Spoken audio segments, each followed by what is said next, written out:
Menyediakan informasi yang relevan. LRA memberikan informasi yang relevan bagi pengguna laporan seperti pemerintah, legislatif, masyarakat, dan pihak lainnya yang berkepentingan. Adapun karakteristik utama LRA berbasis kas. Yang pertama, fokus pada arus kas.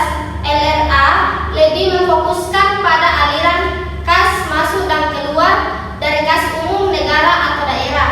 Yang kedua, tidak mengakui aktual. Transaksi yang belum menghasilkan arus kas tidak diakui dalam LRA. Yang ketiga, sederhana. LRA umumnya lebih sederhana dibandingkan laporan keuangan berbasis aktual.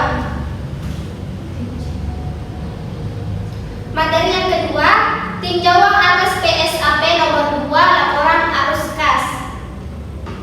Laporan arus kas merupakan laporan yang menyajikan informasi mengenai penerimaan dan pengeluaran kas melalui kas umum negara, kas daerah selama periode tertentu.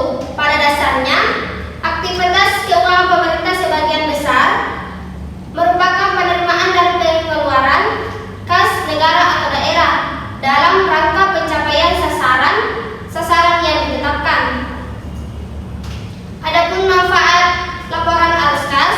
Laporan arus kas bermanfaat untuk berbagai kepentingan. Informasi arus kas dan keluar kas dalam laporan arus kas berguna untuk melihat transaksi kas di masa lalu dan memprediksi arus kas yang di masa yang akan datang. Aktivitas dalam penyajian laporan arus kas. Yang pertama, aktivitas operasi. Yang kedua, aktivitas investasi aset non keuangan. Yang ketiga, aktivitas non anggaran. Materi yang ketiga yaitu tinjauan atas PSAP nomor 4 CAL. Pernyataan standar akuntansi pemerintah. PSAP nomor 4 adalah pernyataan standar akuntansi pemerintah yang mengatur tentang catatan atas laporan keuangan CAL. CAL merupakan bagian dari laporan keuangan yang berbasis penjelasan, analisis, atau daftar terinci atas nilai suatu pos. Adapun tujuan dan ruang lingkup. Tujuan pernyataan standar ini mengatur penyajian dan pengungkapan yang diperlukan pada catatan atas laporan keuangan, sedangkan pernyataan standar ini harus diterapkan pada ruang lingkupnya adalah laporan keuangan untuk tujuan umum oleh entitas perolehan. Laporan keuangan diharapkan menjadi laporan keuangan untuk tujuan umum oleh entitas yang bukan merupakan entitas pelaporan.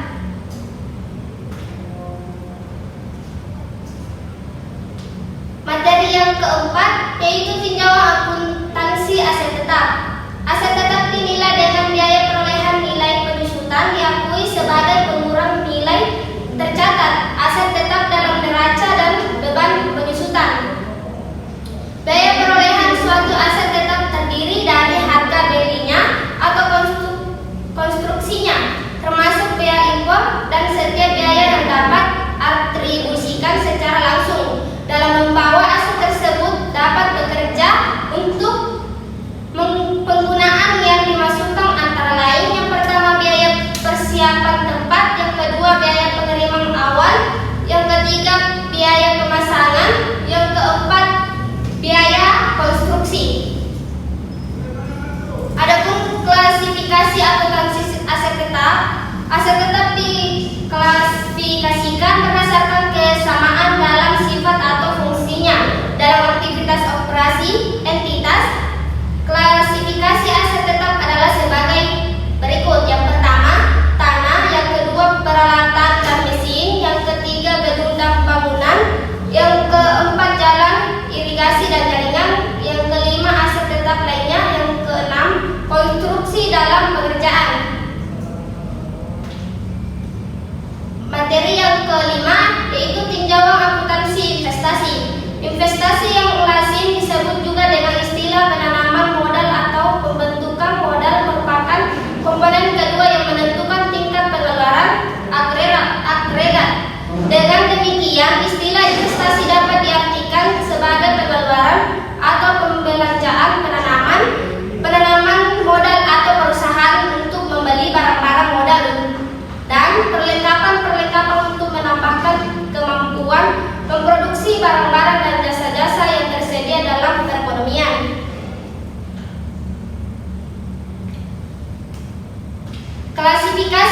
investasi dalam rangka akuntansi dan pelaporan aset investasi pemerintah secara garis besar diklasifikasikan menjadi dua, yaitu investasi jangka pendek dan investasi jangka panjang. Investasi jangka pendek merupakan kelompok aset lancar, sedangkan investasi jangka panjang merupakan kelompok aset non lancar.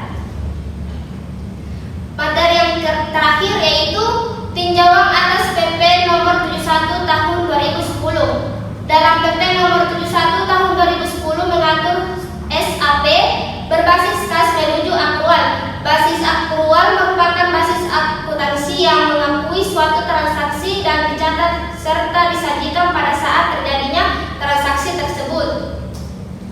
Adapun struktur standar akuntansi pemerintah dalam PP nomor 71 tahun 2010. Sesuai dengan PP nomor 71 tahun 2010, struktur standar akuntansi pemerintah berbasis akrual terlampir dalam lampiran 1 adalah sebagai berikut. Yang pertama, PSAP nomor 1 tentang penyajian laporan keuangan. Yang kedua, PSAP nomor 2 tentang laporan realisasi anggaran. Yang ketiga, tentang laporan arus kas, PSAP nomor 3. Yang keempat, PSAP nomor 4 tentang catatan ikhtisar anggaran. Yang kelima, tentang akuntansi persediaan, PSAP nomor 5. Yang keenam, tentang akuntansi investasi, PSAP nomor 6. Yang ketujuh, akuntansi aktiva tetap, PSAP nomor 7. Yang kedelapan, akuntansi konstruksi dalam pekerjaan, PSAP nomor 8. Yang kesembilan, PSAP nomor 9 tentang akuntansi kewajiban. Yang kesepuluh, PSAP nomor 10 tentang koreksi kesalahan, perubahan kebijakan, akuntansi dan peristiwa luar biasa. Yang ke-11 tentang laporan keuangan konsolidasi, PSAP nomor 11. Yang ke-12 tentang laporan operasional, PSAP nomor 12. Baik, itu saja hasil presentasi saya. Jika ada yang mau bertanya, dipersilahkan. Oke, silakan. Baik, terima kasih. Pertanyaan saya itu, apa saja tantangan yang masih dihadapi pemerintah Indonesia dalam penerapan akuntansi berbasis akrual? Terima kasih.